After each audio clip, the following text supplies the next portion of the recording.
I want to talk more about this. I've had it on my list of topics. Maybe we just need to dedicate a show to this. But Kevin Stitt is still trying to get involved in the making laws thing, even though he's the governor and not a legislator. But he is now asking Oklahomans, quote, if you've been directly impacted by the McGirt decision, share your story with Governor Stitt.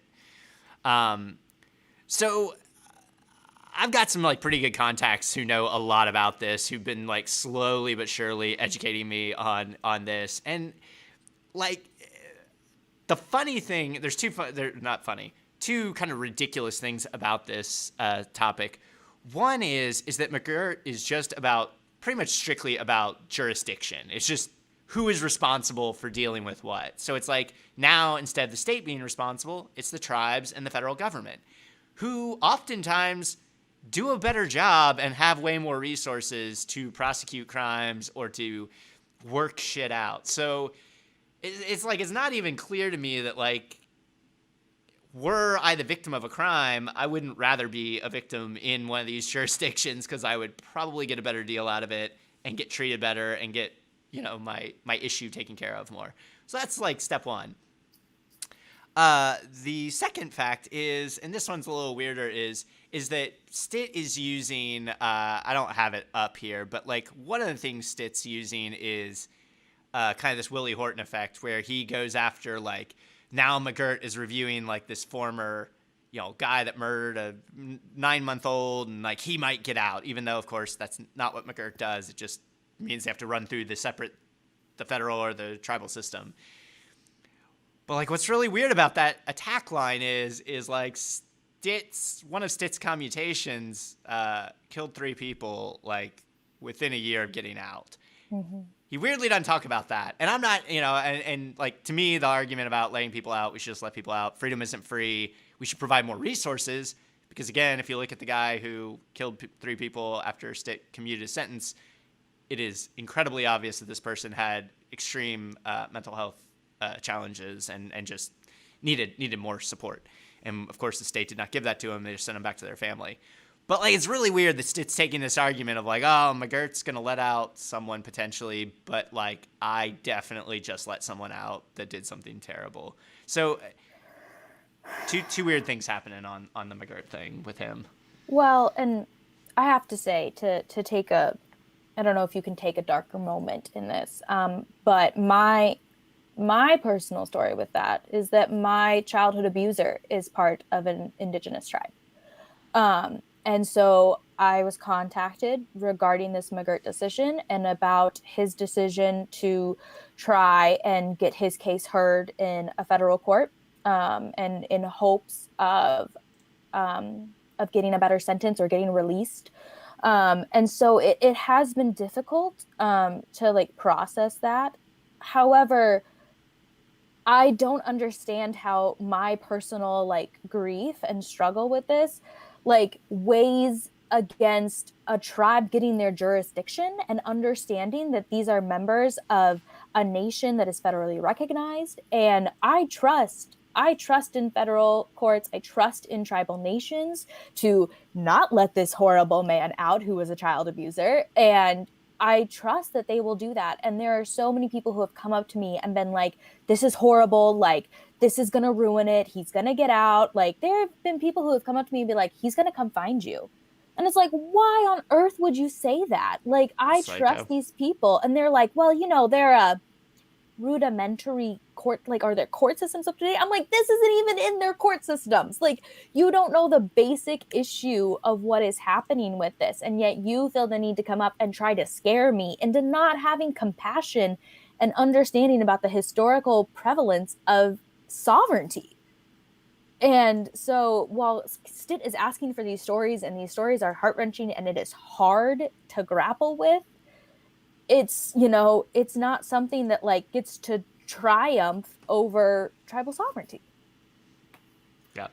So, I'm a criminal defense lawyer, so McGirt affects my everyday life as far as my career goes.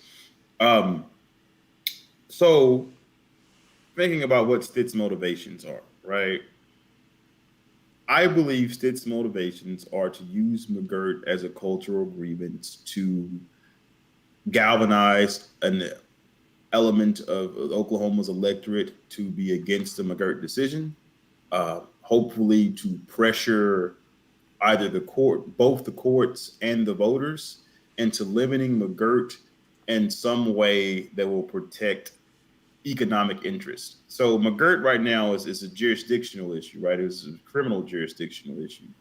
If you recall, Stitt created a McGirt task force, and it wasn't no fucking like he didn't go be like some famous Oklahoma judge from the 10th Circuit, some brilliant jurist or anything like that. He staffed it a bunch of oil and gas guys, and that will show you who his concerns are, right?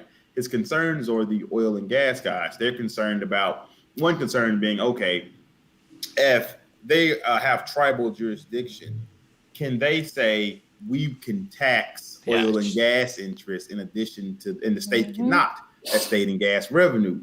Can the tribe say we're going to refuse to tax oil and gas on our land, our nation, and then compete, right, with this newly found potential economic advantage the tribes may have over oil and gas that is not tribal? So these economic interests, or who Kevin Stitt is seeking to protect, he don't give a fuck about McGirt victims. He don't give a fuck about victims generally in the state of Oklahoma. This ain't no fucking different, okay? He wants to protect economic interests, and in the entire conservative universe, we know what they use. They use cultural grievance to protect the economic interests of their donors. That has been their system. That is Kevin Stitt's system. That is what he's trying to do. That is why he's asking for all of these McGirt stories, what have you.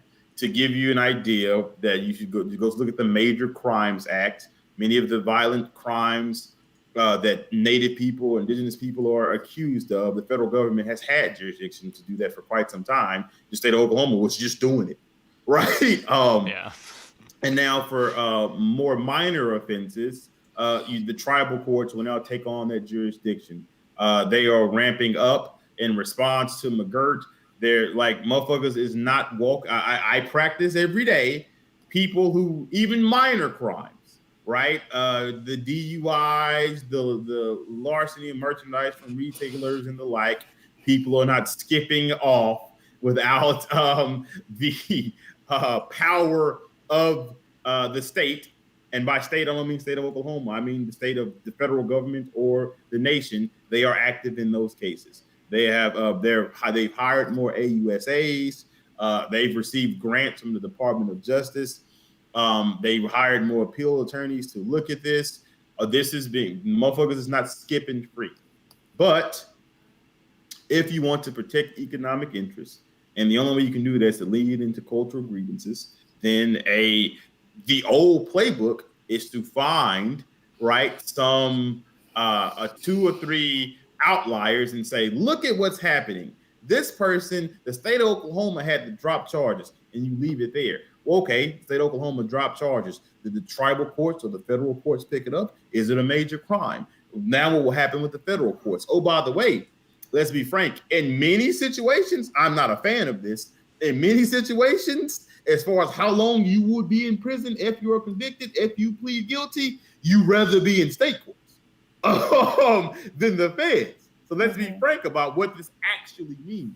But Kevin Stitt will not be frank about what this actually means because he wants to go through. The state of Oklahoma just let out this person that was convicted of murder. Well, did the feds go get him? How long were they in there? Did the tribes go get them? Well, if they were in there for 56 fucking years anyway, like, should they just go home? Right? So many questions he will not answer, but he can just say to you, this person was convicted of this by the state, and now the state has to let him go. He ain't gonna tell you who picked him up. He ain't gonna tell you what happened after that. He is trying to scare you so that when the question is asked about civil jurisdiction, the question is asked about oil and gas taxes, the question is asked about that could potentially affect the pockets of Stitt and his donors, he will have in his pocket, you hate McGirt. Remember, you hate McGirt, and this is what they're doing.